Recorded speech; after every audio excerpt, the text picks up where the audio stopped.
Nathan, le prophète sacré qui a révélé le cœur brisé d'un roi par un plan divin incroyable. Dans la 3e année de Joachim, le roi de Juda, le royaume d'Israël est dans un tumulte. David, l'élu de l'Éternel, le roi selon le cœur de Dieu, est tourmenté par une culpabilité sournoise qui le hante, un fouet de remords qui le nuit chaque nuit. Après avoir cédé au désir de l'adultère avec Bathsheba, il a orchestré la mort de son mari, Uri, un acte cruel qui jette une ombre sur sa couronne et son âme.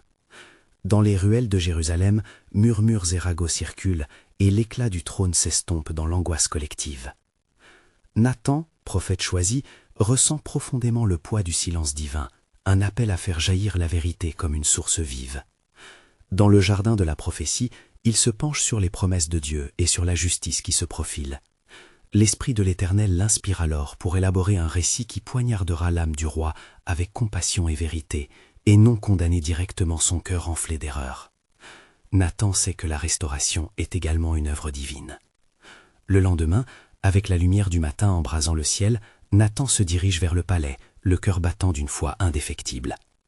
À son arrivée, il découvre une cour remplie d'agitation, où les serviteurs s'affairent autour de la splendeur du roi. Quand il se présente, les regards se tournent vers lui, empreints d'une curiosité palpable. Plutôt que de s'attarder sur des paroles de reproche, il choisit d'entamer une histoire, celle d'un pauvre homme à qui il ne restait qu'une unique brebis, chérie et qu'il aimait comme une fille. Cette brebis est volée par un riche, dont les mains sont pleines de bien et d'indifférence. « Ce riche est un homme indigne !» s'écrie David, la colère montant comme un torrent, ignorant que ces mots sont dirigés contre son propre cœur. Nathan ressent une lueur d'espoir, voyant le roi réagir à cette injustice. En prenant une profonde inspiration, il prononce avec une clarté divine. « C'est toi, l'homme !» Ces mots frappent David comme un éclair, le confrontant à l'horreur de ses actions. Les larmes se forment au coin de ses yeux alors qu'il commence à réaliser l'énormité de son péché. Nathan reste là, témoin de la transformation délicate du roi, sa voix s'éteignant alors que David implore la miséricorde, confessant sa faute dans le psaume 51, une supplication pseudo-biblique du cœur brisé. Mais alors que l'ombre de la culpabilité recule légèrement, une question germe dans le sein du roi. Comment sa rédemption est-elle possible, après un tel déshonneur ? Avant de continuer avec ce récit biblique incroyable, je veux m'assurer que vous ne manquez aucune de ces histoires puissantes des Écritures. Cliquez sur l'icône de cloche et sélectionnez toutes les notifications. Ces narratifs bibliques ont transformé d'innombrables vies à travers l'histoire. Si la parole de Dieu à travers cette histoire vous bénit, s'il vous plaît, aimez et partagez avec quelqu'un qui a besoin d'entendre sur la fidélité de Dieu aujourd'hui. Dites-moi dans les commentaires, quelle histoire biblique a le plus impacté votre parcours de foi ? Je suis toujours émerveillé de comment la parole de Dieu parle au cœur à travers les générations. Maintenant, continuons avec ce que le Seigneur fit ensuite. Les luttes internes de David s'intensifient. Nathan, témoin de l'angoisse du roi, comprend que ce n'est que le début d'un chemin semé d'embûches, où la grâce divine et la justice s'entrelacent. Ce combat spirituel sera fondamental, non seulement pour David, mais pour toute la nation d'Israël, car la route vers la restauration sera pavée de défis, de révélations et profondément d'espérance. Comment un roi peut-il revenir à la faveur de l'Éternel après avoir chuté si bas ? Pourquoi l'amour de Dieu devrait-il couvrir l'iniquité ? Ces questions planent comme des nuages orageux, feignant un dénouement divin à la fois intrigant et éblouissant. Le roi David, plongé dans la tourmente, se retire dans la confidentialité de ses appartements, où le poids de la culpabilité pèse sur ses épaules comme un manteau de plomb. Les murs de la chambre, témoins silencieux de ses luttes, semblent murmurer des réminiscences des jours où il était le doux chantre d'Israël, un homme guidé par la main de Dieu. Le contraste entre son état actuel et sa gloire passée est aussi vaste que l'océan. Alors qu'il se tient là, l'esprit troublé, la voix de Nathan résonne dans son esprit, une mélodie d'espoir au milieu du désespoir. Les mots de Nathan, « C'est toi l'homme », résonnent sans relâche, et chaque répétition s'approfondit comme un coup de marteau sur l'enclume de son cœur. David se traîne, l'âme tourmentée, vers une fenêtre qui s'ouvre sur la ville de Jérusalem, lumineuse en ce matin d'été. À l'horizon, les collines verdoyantes semblent témoigner de la splendeur du Créateur. « Qu'ai-je fait ?» s'exclame-t-il dans un murmure, comme s'il parlait à l'Éternel, implorant une réponse. David sent alors sa faiblesse s'intensifier, et il est conscient que le châtiment de Dieu pourrait frapper à sa porte. Ce processus de purification a déjà commencé, mais combien de tourments durera sa pénitence ? Dans sa souffrance, il se souvient des psaumes qu'il avait écrits, les mots qui jaillissaient de sa passion pour l'Éternel. Il se met à prier, ses larmes se mêlant à des supplications, et il demande la rédemption avec une intensité poignante. « Purifie-moi, ô Dieu, crée en moi un cœur pur, et renouvelle en moi un esprit bien décidé. » Le psaume 51 devient sa prière ardente, un cri de désespoir et de quête de pardon. Nathan, de son côté, rentre dans sa demeure, inquiet pour l'avenir de son roi. Bien que son message ait porté, il sait que la maladie de l'âme de David ne sera pas facilement guérissable. Le prophète se tourne vers l'Éternel dans sa prière, demandant la sagesse et la force nécessaires pour soutenir le roi dans ce chemin marquant de rédemption. Pourtant, l'Éternel lui révèle un des aspects les plus cruciaux du plan divin. La souffrance de David sera un moyen de rétablir la relation de la nation avec lui.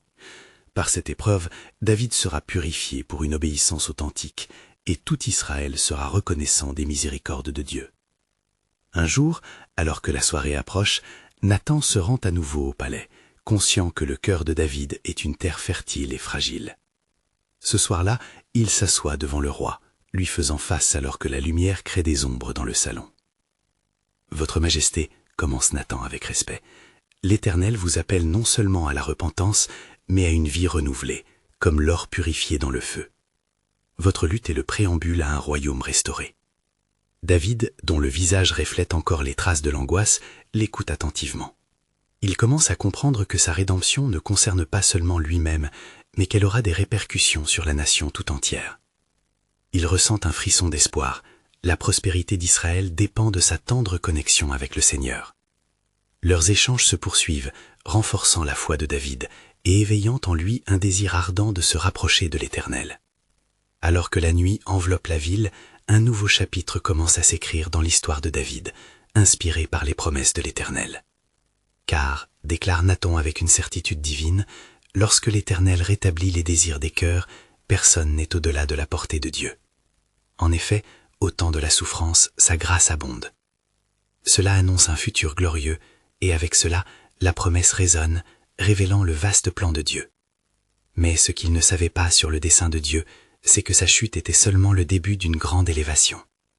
David, assis dans l'ombre de son palais, sentait un tiraillement intense dans son âme, comme si chaque battement de son cœur rappelait à son esprit les conséquences de ses actions. L'écho des paroles de Nathan résonnait dans son esprit, cette voix prophétique lui offrant plus qu'un simple réprimande, elle était devenue un souffle de vie dans une obscurité oppressive. Il se leva et marcha lentement à travers le hall, ses pas résonnant sur le marbre froid comme un appel à la réflexion. Chaque pas qu'il faisait le rapprochait de la vérité qu'il devait confronter. Les gardes, tels des ombres silencieuses autour de lui, regardaient leur roi avec une inquiétude mêlée d'admiration. Ils savaient que derrière cette façade de majesté, une lutte intérieure faisait rage. Puis, le moment décisif arriva. David se retrouva devant l'arche de l'Éternel, ce symbole de la présence sainte de Dieu parmi son peuple. Il tomba à genoux, sa face touchant le sol, et il leva la voix dans une supplication désespérée. « Éternel, j'implore ta miséricorde. » Accorde-moi la rédemption, et je te glorifierai dans les âges, car sans toi, je ne suis plus qu'un homme perdu. Au-dessus de lui, les cieux se paraient d'étoiles, et une paix inhabituelle, comme une douce brise, caressa son visage. Il se leva avec une nouvelle lumière dans ses yeux, une détermination renouvelée. L'Éternel lui parlait d'une voix intime, lui promettant que sa douleur ne serait pas vaine. Il comprit alors que cette épreuve serait le sol fertile pour un nouveau commencement. Au matin suivant, David fit rassembler tous les chefs d'Israël. Il se tenait devant eux, le visage marqué par le repentir, mais aussi éclairé par une conviction de fer. « Mes frères, annonça-t-il, j'ai péché contre l'Éternel et contre vous. Mes actions ont provoqué la colère de notre Dieu, mais je me tiens ici aujourd'hui non seulement pour confesser mes fautes, mais pour renouveler notre alliance avec lui. Nous sommes appelés à retourner vers le Seigneur, à établir de nouveau notre cœur dans sa vérité. » Les murmures parcoururent la foule. Certains furent sceptiques, mais d'autres firent écho à son cri de repentance, goûtant à la possibilité d'un retour à la faveur divine. David sentit la puissance de l'Esprit parmi eux, et un frisson d'anticipation passa dans l'assemblée. Nathan, se tenant à proximité, sentit une chaleur empreinte de l'inspiration divine. L'Éternel l'avait désigné pour préserver cette rédemption, afin que chaque homme et femme d'Israël se rappelle que même après la chute, il y a un chemin de retour. David continua. « Si le Seigneur peut restaurer mon âme, il peut restaurer notre nation. Ensemble, invités à la repentance, portons les cendres de notre péché vers lui, car l'Éternel est, par nature, miséricordieux. » Le roi éleva sa main, et les cœurs commencèrent à battre à l'unisson, une ferveur naissante attisant les flammes de la foi. Cette séance marquerait le commencement d'un réveil au sein d'Israël, une nation qui, sous la direction d'un roi repentant, choisirait de connaître sa place dans le plan divin. Et alors que les gens furent touchés par le besoin de se convertir, une vision se dessina dans le cœur de David, une future génération de leaders qui, à partir de sa propre rédemption, conduirait le peuple vers un engagement authentique avec leur Dieu. Ainsi, en ce jour, les murmures de foi rejoignaient les promesses des Écritures. « Et je vous donnerai un cœur nouveau, et je mettrai en vous un esprit nouveau. J'ôterai de votre corps le cœur de pierre, et je vous donnerai un cœur de chair. » Ézéchiel 36, 26. L'Éternel avait des desseins pour David et pour Israël, et le roi savait maintenant que son humilité serait la clé pour ouvrir la voie à une grande œuvre de rédemption divine. Alors qu'il levait les yeux vers le ciel, une conviction se fomentait dans son cœur. Cette expérience douloureuse ne serait pas un simple passage à vide, mais le début d'un éveil, et tout ce qui avait été perdu serait restauré par la main d'un Dieu miséricordieux. David se tenait devant l'assemblée, conscient que chaque regard était fixé sur lui. Les cœurs palpitaient d'une impatience mêlée d'espoir. La voix du roi, empreinte de tremblement et de ferveur, s'éleva de nouveau. « Étonnons-nous de l'amour de notre Dieu, qui nous appelle sans cesse à le chercher, à renouveler notre lien. L'Éternel est celui qui donne la vie, même à ceux qui sont plongés dans les ténèbres de l'échec. » Les chefs de famille, les anciens et les jeunes prirent conscience de leur responsabilité collective envers le Saint. Ils s'avancèrent, plusieurs les yeux humides, pressant les mains de leur roi en signe de solidarité. « Oui, nous répondrons à cet appel » s'écria l'un d'eux, et bientôt une clameur d'accord s'éleva, enveloppant la cour d'une atmosphère divine. Seule une voix faible mais déterminée se fit entendre parmi la foule. Une femme, vêtue de haillons, s'avança en tremblant. « Mon roi, que dirons-nous des souffrances des innocents que nos péchés ont causées? Ne faut-il pas avant tout réparer ce qui a été brisé ?» David baissa les yeux, conscient de la vérité de ces paroles. Nathan, cependant, sentit une onction pesante dans l'air. « Écoutez, peuple d'Israël, proclama-t-il. Il est vrai que le cœur de Dieu est brisé par nos errances, mais il est aussi profondément habité par la grâce et la rédemption. Nous devons aller au-delà des paroles pour embrasser l'action. Ce qui a été perdu peut être regagné par des actes de foi. » Le peuple murmura une fois de plus, l'idée d'un changement tangible se répandant parmi eux. David, réceptif à l'esprit, demanda à chacun de se tourner vers Dieu avec un vrai cœur. « Préparez-vous dans le jeûne et la prière, que chaque famille consacre un temps pour chercher la face de notre Seigneur, que les pleurs de nos lamentations soient transformés en cris de louange. » Les jours suivants, le cœur de la nation se mit à vibrer au rythme d'une redécouverte de sa foi. Les psaumes résonnaient dans les maisons et des groupes de prière se formaient un peu partout. Les histoires du passé, du déclin à la grâce, redevinrent des sources d'enseignement. En chaque coin de Jérusalem, les cœurs se rapprochaient du Créateur. Alors que ces changements s'opéraient, une vision troublante envahit le cœur de David. Il vit un fond de mer agité, une tempête grandissante, et une voix qui l'apostrophait en lui disant « David, sera-t-il assez courageux pour affronter les conséquences de son péché avant de mener mon peuple à la gloire ?» Il se mit à prier, méditant sur cette question avec une ferveur accrue. Peut-être que sa rédemption ne serait pas complète tant qu'il n'aurait pas affronté les ombres de son royaume. David comprit que sa lutte intérieure n'était que le reflet de l'épreuve que toute la nation devait surmonter. Les jours se transformèrent en semaines, et la paix de Dieu enveloppa plus d'un cœur, mais une tension persistait. Une nouvelle annonce fut faite, un danger sournois se profilait à l'horizon. « Béni soit le Seigneur !» murmurait la foule. « Nous serons unis dans la foi, mais sommes-nous prêts à faire face à notre passé ?» Nathan, inspiré par l'Esprit, se leva une fois de plus. « Car l'Éternel dit, je ne t'abandonnerai pas. » Peut-être que cette épreuve nous amènera également au dénouement de la promesse. Quand la nation entrera dans la vallée de l'angoisse, elle saura que je suis son Dieu, et cela sera leçon de vie pour les générations à venir. Ainsi, à mesure que David se tenait là, la voix du prophète énonçait un mystère divin. Car c'est à travers la souffrance et l'unité que se révèle la gloire de l'Éternel. Préparez vos cœurs, car un grand événement se profile à l'horizon. Il savait maintenant que les promesses de Dieu ne pouvaient jamais être contrariées par le défi de sa propre humanité. Les graines de la rédemption avaient été semées, et le temps de la moisson approchait, éclairé par la lumière de l'Éternel. David, dans le profond silence qui suivit les paroles de Nathan, ressentit une forte onde de frisson parcourir son être. Le poids des attentes et des péchés passés pesait sur lui comme une armure de fer, mais une clarté nouvelle brilla dans son cœur. « Je ne crains pas la vérité », murmura-t-il avec détermination, décidant de se lever pour le peuple. Il s'approcha du bord du balcon et regarda les fidèles qui, unis en prière, élevaient leur voix au ciel. Là, devant ce vaste océan de repentir et de quête de vérité, une vision fugace s'imposa à son esprit. Ce n'était pas seulement une tempête qu'il voyait, mais une mer calme et des cieux ensoleillés, équilibrant chaos et paix, comme une promesse divine qui l'appelait à la transformation. « Écoutez, peuple d'Israël !» s'exclama David, sa voix vibrante d'émotion. « Alors que nous cherchons la face de notre Dieu, nous ne devons pas avoir peur de nos faiblesses ni de nos souffrances. Nous avons l'assurance que parfois, le chemin de la rédemption passe par l'adversité. » Des regards s'échangèrent parmi la foule, la détermination grandissant. Quelques anciens se levaient avec lui, l'esprit éveillé par ce révélateur instant de sagesse. Oui, mes frères et sœurs, l'Éternel nous rappelle qu'il ne cherche pas des cœurs parfaits, mais des cœurs repentants. Mais dans cette ambiance vibrante de foi, les murmures d'un danger imminent planaient au-dessus d'eux comme un nid noir. Des nouvelles de conflits avec leurs ennemis à la frontière de leur terre parvirent rapidement aux oreilles de David. Les Philistins, toujours en embuscade, profitaient de cette période de vulnérabilité pour fomenter des attaques. Un cri s'éleva parmi les hommes rassemblés. « Que devons-nous faire, roi David? Comment ferons-nous face à cette menace ?» David, plongé dans la prière, se tourna une fois de plus vers le peuple. « Nous allons combattre, mais pas avec des armes humaines. Notre bataille commencera dans la prière et nous demanderons à Dieu d'agir en notre faveur, comme il l'a fait pour nos ancêtres cette nuit-là, quand l'ange de l'Éternel a frappé le camp de l'ennemi. Faisons donc une période de jeûne, proposa Nathan. Prenons le temps de fortifier notre esprit dans la prière, car notre victoire réside dans notre communion avec le Saint.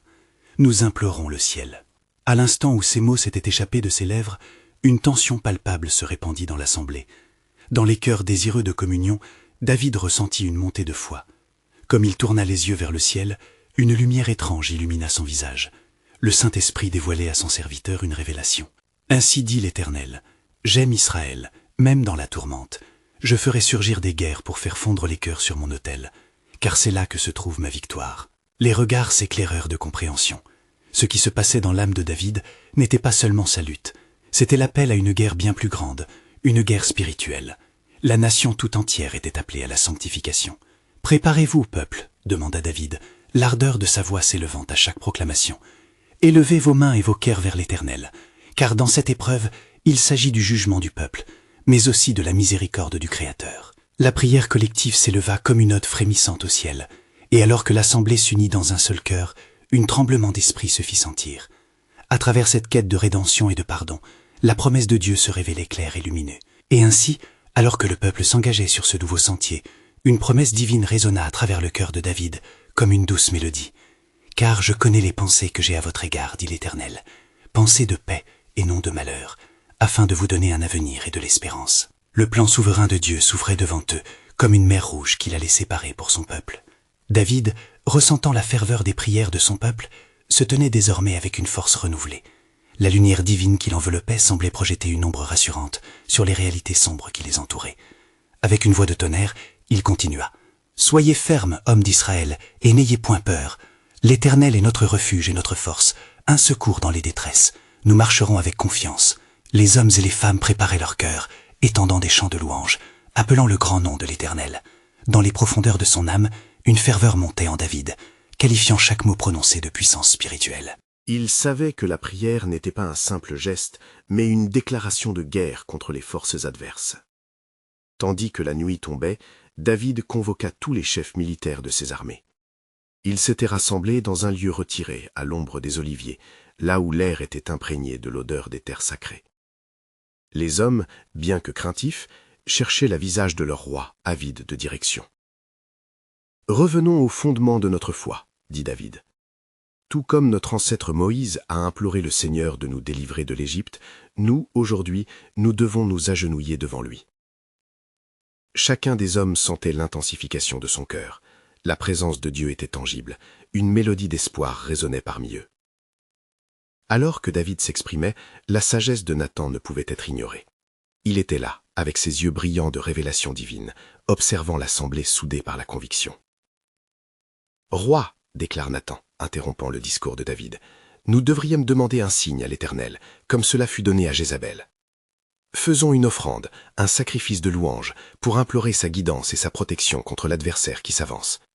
Car il est écrit, « Appelle-moi au jour de la détresse, je te délivrerai et tu me glorifieras. » L'assemblée frémit, le souffle coupé par la puissance de cet appel. David, se tournant vers le ciel étoilé, ressentait le poids des promesses que Dieu avait données à son peuple.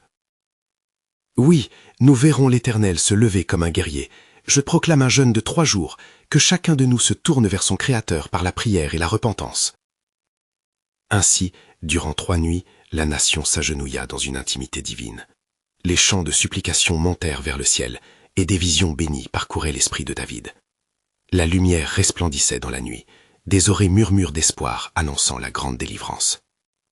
Alors que le 3e jour se leva, fut donnée une autre vision à David. Il vit une nuée lumineuse se mouvoir lentement au-dessus des têtes des priants, comme une étincelle dans l'obscurité. Une voix souffla comme un souffle de doux vent, lui murmurant des révélations.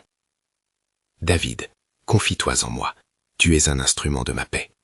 La victoire que je t'ordonne aura lieu, car je suis celui qui combattra pour ce peuple.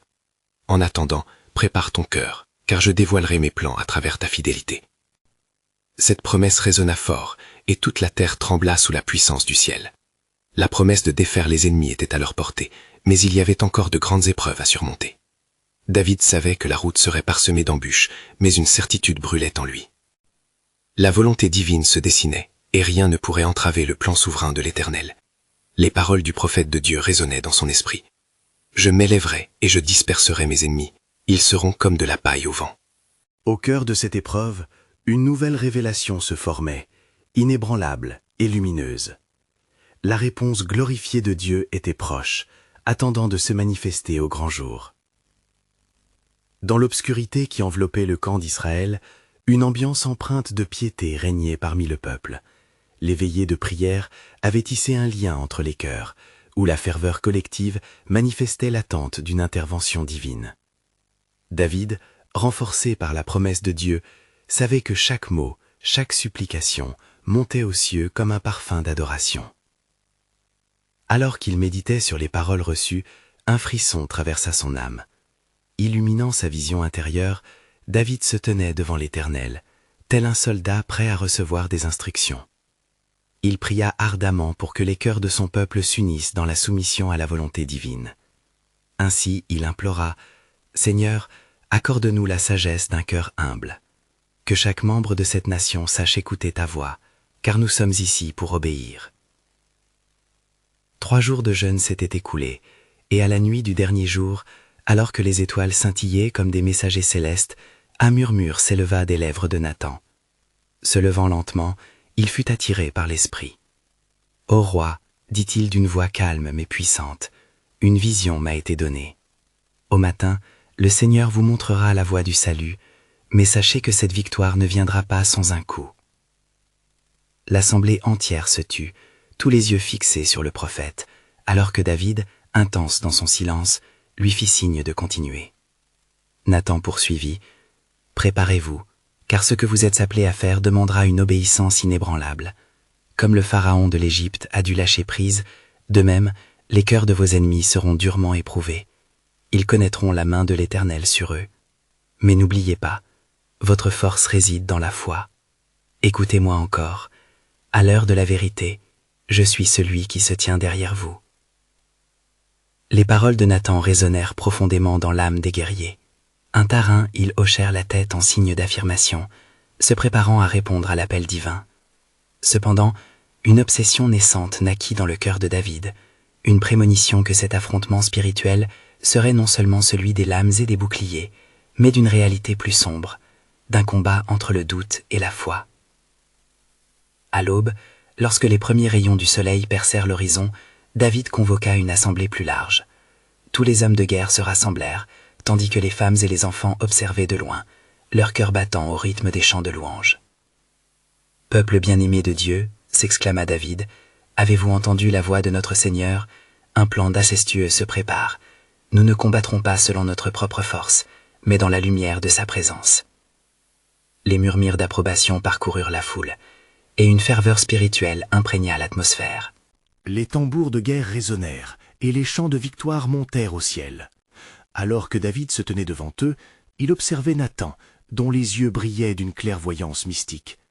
Le prophète lui fit signe de s'approcher. « Roi, souviens-toi toujours, avant la victoire, il y a souvent des épreuves. Affermis ta volonté, pour, auprès de la voûte céleste, la gloire de Dieu s'enflammera. » Ainsi, avec un cœur plein de détermination, David se mit en marche. Les cieux l'observaient, et l'ombre de la bataille futuriste commençait à se profiler à l'horizon. Ainsi s'établit la tension sacrée, une bataille inévitable entre les forces célestes et terrestres. C'était un moment prenait forme, où le mystère du plan divin s'annonçait dans toute sa splendeur. Car le Seigneur avait dit par Moïse, « L'Éternel combattra pour vous, et vous, vous resterez tranquille. » Et alors que l'ennemi avançait, le cœur de David pulsait à l'unisson d'une promesse ancienne. Dans cette tension entre foi et réalité, une nouvelle étoile brillerait. Car le moment était venu pour la promesse de Dieu de s'accomplir, et la terre tremblerait sous le poids de sa gloire. À l'instant où les premières lueurs du soleil se frayaient un chemin à travers les nuages, une angoisse troublante s'installa dans le cœur de David. Il scrutait l'horizon, mais ce n'était pas seulement le paysage qui le préoccupait, c'était la réalité oppressante de la lutte imminente. Ses pensées étaient enchevêtrées entre les promesses de Dieu et les murmures du doute. Les chants de son peuple résonnaient, élevés en louange et en espérance, mais au fond de lui, il savait que le véritable combat était spirituel. Comme les armées de ses ennemis se rassemblaient, une voix intérieure l'avertissait du prix à payer pour la victoire. Nathan, avec ses paroles lourdes de sens, résonnait encore dans son esprit. Il y a souvent des épreuves avant la victoire.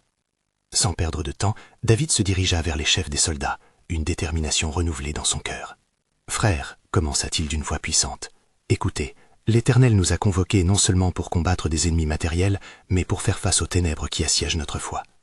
Nous devons marcher dans l'obéissance, même lorsque la voie semble obscure. » La tension montait, palpable autour d'eux, alors que chacun se préparait à la bataille spirituelle. David rassembla les hommes dans un cercle de prière, demandant à chacun de se soumettre au Seigneur, d'ouvrir leur cœur à la guidance divine. « Levons-nous ensemble, dans la lumière de sa présence, » cria-t-il, sa voix résonnant comme un cri de ralliement. Au loin, les tambours de guerre battaient, et à mesure que la brume matinale se dissipait, les silhouettes des ennemis devenaient de plus en plus distinctes. Les guerriers, d'une voix forte, chantèrent une psalmodie, un chant qui se levait comme une fumée d'encens vers le ciel. En ce moment, le ciel semblait s'ouvrir au-dessus d'eux, et David sentit la promesse divine descendre comme une douce caresse sur son âme troublée. Mais alors qu'il se préparait à avancer, un vent soudain balaya le camp, un souffle qui murmura des vérités inébranlables au cœur du roi. Il plongea dans la prière avec ferveur, cherchant une confirmation, une affirmation du plan de Dieu. « Seigneur, ce combat est à toi, que je sois un instrument de ta volonté, même au milieu des tempêtes. » Nathan s'approcha à nouveau, son regard perçant remplissant David d'une nouvelle détermination. « Le ciel a confirmé, déclara-t-il avec autorité. Les ennemis que vous voyez aujourd'hui, vous ne les verrez jamais plus. Ne vous laissez pas troubler. Lorsque vous avancerez, un ange du Seigneur marchera devant vous. » Les soldats, galvanisés par ces paroles, sentirent une force nouvelle se réveiller en eux. Ils levèrent leurs armes, prêts à se battre, mais avec une compréhension nouvelle. Ils n'étaient pas seuls.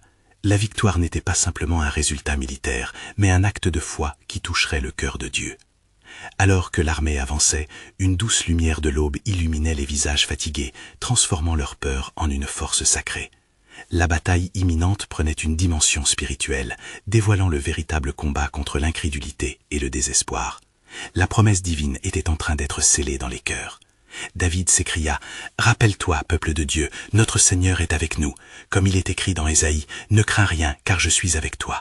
Préparez-vous à voir la main de Dieu se mouvoir parmi nous, car ce qui était destiné à la destruction sera transformé en une révélation de sa gloire. » Ainsi, la frénésie de la guerre se mêla à la louange, et dans le silence qui précédait la tempête, la promesse du Seigneur se tenait à la porte. « Car voici, dit le Seigneur, je ferai de vous un témoignage de ma bonté et de ma grandeur parmi les nations. » Alors que l'armée s'avançait au petit matin, un silence pesant enveloppait les cœurs des soldats.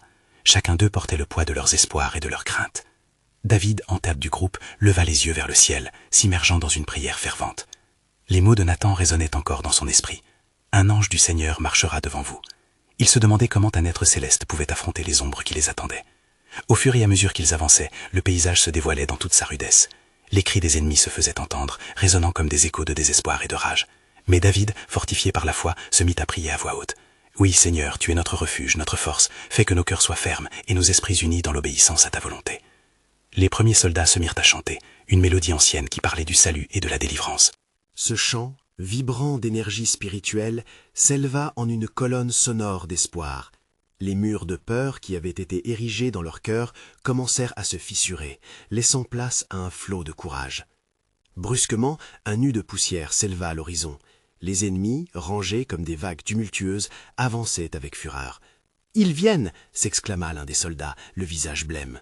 David se tourna vers son peuple, les yeux brillants de détermination. « Rappelez-vous, mes frères, notre bataille n'est pas seulement contre la chair et le sang, mais contre les puissances des ténèbres. Le Seigneur a promis que nous ne serons pas abandonnés. » Alors qu'il prononçait ces mots, une lumière plus brillante que levée du jour irradia depuis les cieux. Les soldats, fascinés, levèrent les yeux, leur peur s'évaporant devant cette merveille. David, ressentant la présence de l'ange du Seigneur, s'abaissa en adoration, sa voix s'élevant dans une note de louange. « Gloire à toi, ô Éternel, tu es le Dieu de nos ancêtres, celui qui a délivré Israël des mains de Pharaon. » Le vent se leva alors, non plus comme un souffle de tempête, mais comme une brise douce et encourageante. David savait qu'il n'était pas seul. Les ennemis, confus et désorientés, s'arrêtèrent, hésitant devant la puissance manifestée. Dans ce moment de tension, Nathan, inspiré par l'Esprit, s'avança. « Écoutez, peuple de Dieu, que ceux qui attendent dans la promesse du Seigneur soient fermes dans la foi, car l'Éternel a mis devant vous une route de délivrance. Avancez avec courage. » Et tout à coup, les cieux semblèrent se déchirer. Une armée céleste apparut, des anges vêtus de lumière, brandissant des épées éclatantes comme le jour. L'angoisse des soldats ennemis se transforma en panique, et, dans un mouvement divin, ils se retournèrent pour fuir. « Regardez !» s'écria l'un des guerriers. « Ils s'enfuient !» Un cri de victoire retentit parmi les soldats de David, élargissant leur cœur au-delà de ce qu'ils pouvaient imaginer. David, les larmes aux yeux, remercia le Seigneur pour la révélation de sa bonté. Quoique la bataille semble intense, n'oublions jamais que notre véritable victoire se manifeste dans notre soumission à sa volonté. Comme il est écrit, « Humblez-vous donc devant le Seigneur, et il vous élèvera. » Voici que l'Éternel a combattu pour nous aujourd'hui. Les échos de la louange envahirent le champ de bataille, et David sut, sans aucun doute, que ce jour-là, les promesses de Dieu s'étaient révélées. Et alors que la lumière dorée du soleil s'élevait encore plus haut, il se mit à chanter un cantique nouveau, déclarant « Ce qui était prévu pour notre destruction, Dieu l'a tourné pour notre salut. Préparez-vous, peuple, car l'histoire que nous vivons n'est qu'un prélude à la grandeur de son dessein. » Et alors qu'il s'avançait dans la terre promise, le murmure divin se fit entendre. Car un plan se tisse dans les cœurs des hommes, et nul ne peut deviner la profondeur de mes desseins. David, transporté par l'esprit de louange et de reconnaissance, se tenait parmi son peuple, les bras levés en un geste de gratitude vers le ciel. Les échos des chants de victoire résonnaient comme une mélodie de paix au milieu des vestiges de la bataille qui avait fait rage. Dans l'immensité de ce moment sacré, une vérité profonde l'envahit. La foi du peuple avait ouvert la voie à la délivrance divine. Les guerriers, épuisés mais exaltés, regardaient autour d'eux, réalisant ce qui venait de se produire. Les corps de leurs ennemis fuyaient dans la confusion, et une lumière irradiante semblait envelopper le camp d'Israël, témoignant de la présence inébranlable de l'Éternel. Des visages marqués par l'angoisse se transformaient en sourires de soulagement. David, dans son cœur, savait que cette victoire transcendait la simple guerre. Elle marquait un tournant dans leur relation avec Dieu. « L'Éternel a été notre défenseur aujourd'hui », s'écria David, sa voix résonnant comme un tambour dans le cœur de ses soldats. Il a montré sa fidélité, rappelant que nous ne combattons pas seuls. Élevons nos voix en louange, car le cri de notre cœur a été entendu. Ils se mirent tous à chanter, une hymne collective qui célébrait la grâce et la bonté de Dieu. Entre les chants, des larmes de joie coulaient des yeux de nombreux hommes et femmes. David, rempli de compassion pour son peuple, comprit à quel point cette victoire était une œuvre non seulement de force, mais de foi. Au versant d'une colline, assis sur un rocher, Nathan les observait, conscient du rôle essentiel de ces moments de communion. « Seigneur, pria-t-il, le regard tourné vers l'horizon, que cette victoire soit le début d'une renaissance spirituelle pour cette nation, que chaque cœur soit touché par ta miséricorde, car ce que nous avons traversé n'est qu'un aperçu de ta grandeur. » Les jours qui suivirent furent marqués par la célébration et la repentance, alors que la nation d'Israël, libérée de la peur, se réservait du temps pour méditer sur les événements récents. David rassembla son peuple une fois de plus pour une cérémonie solennelle. Il savait que ce qu'ils avaient vécu n'était pas simplement un heureux hasard, mais une direction divine taillée dans l'histoire de leur foi. « Mes frères et sœurs, déclara David avec une autorité douce, notre victoire a scellé une promesse. Le chemin vers notre avenir sera pavé de défis, mais nous savons dorénavant que lorsque nous nous tournons vers l'Éternel, il agit en notre faveur. » Au milieu de cette ferveur, une nouvelle inquiétude germa dans l'esprit de David. La victoire sur leurs ennemis ne suffisait pas à effacer les ombres de son ancienne transgression. Souffrant encore des répercussions de son péché, il se remémorait souvent les avertissements de Nathan. Votre lutte est le préambule à un royaume restauré. Une nuit, alors que le roi contemplait les étoiles scintillantes du ciel, une pensée obsédante traversa son esprit. « Lord, comment puis-je porter ce poids ?» se demanda-t-il, la voix tremblante, cherchant un soulagement dans cette nouvelle réalité. La rédemption ne pourrait-elle pas englober même les erreurs du passé? Plongé dans ses pensées, il se mit à prier humblement, demandant à Dieu de restaurer non seulement Israël, mais aussi son propre cœur. Nathan, alerté par l'angoisse du roi, se rendit à lui. « Votre Majesté, commença-t-il avec une empathie profonde, sachez que l'Éternel peut transformer même les cœurs les plus brisés. N'oubliez jamais que sa grâce abonde là où le péché a abondé. Il y a une œuvre bien plus grande dans laquelle vous êtes appelés. » David, bien que touché par les paroles du prophète, se sentit tiraillé entre la culpabilité et une lueur d'espoir. « Nathan, comment puis-je me relever après avoir si gravement échoué ?» Sans hésitation, Nathan répondit avec fermeté. « À travers votre faiblesse, Dieu révélera sa puissance. Il a su utiliser votre chute pour forger un cœur dans l'humilité. N'ayez pas peur de regarder vers l'avenir. Votre échec est le début d'une plus grande restauration. Comme il est écrit, celui qui se dit juste est en danger. La vérité est que seuls ceux dans l'humilité trouveront la rédemption. » À la lumière de ces mots, une nouvelle compréhension se dessina dans l'esprit de David. Son passé, bien que douloureux, pouvait être transformé en une voie pour une nouvelle genèse.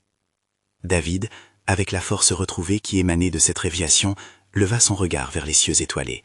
Le plan de Dieu, glorieux et admirable, se manifestait lentement. Une promesse résonna dans son cœur. « Je vais lever une génération qui apprendra des erreurs du passé et expérimentera la profondeur de ma grâce. » Ainsi, tout en marchant avec son peuple dans un esprit de repentance et de gratitude, une conviction profonde émergeait dans l'assemblée. Les cœurs se rapprochaient de l'Éternel, révitalisant leur alliance jamais rompue avec lui. David allait maintenant connaître une œuvre divine qui allèverait non seulement lui-même, mais toute la nation, car il était sur le point de découvrir le sens des mots révélés par Nathan. Et là où le péché abonde, la grâce surabonde encore plus. Le royaume d'Israël serait un témoin de la bonté et de la miséricorde de Dieu, ce qui le conduirait à comprendre que même dans les épreuves les plus sombres, Dieu tisse un plan magnifique et que la chute n'est qu'un prélude à l'élévation.